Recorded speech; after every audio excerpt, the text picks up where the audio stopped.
เนี่ยได้มาไปเจ้าคัดกรองไปเลขอันวันที่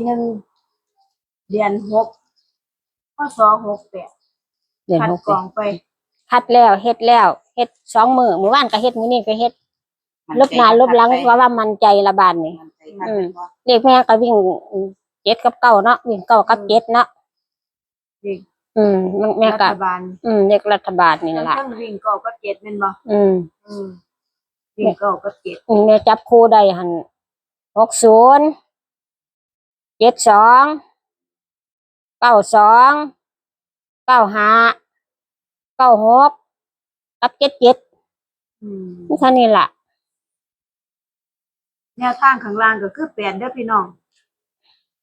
เอาไปแล่น8เด้อข้างล่างข้างบน9 กับ 7ข้างล่างวิ่ง8 2 9 5 6 9 7 7เด้อพี่น้องจ้าอันนี้เป็นแนวทางของแม่ปันเด้อจ้า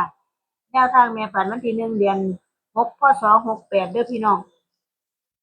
ของหันแล้วเข้า3 ตัว390เด้อพี่น้องงวดนี้3 ตัวจังเอาไหมกดรอไว้เด้อพี่น้องถ้าเอา3 ตัวแข็งๆเด้องวดนี้เอา3 ตัวแข็งๆกดรอไว้กดท่าไว้เด้อพี่น้องเด้อคลิปหน้าจะมาพอกันใหม่จ้า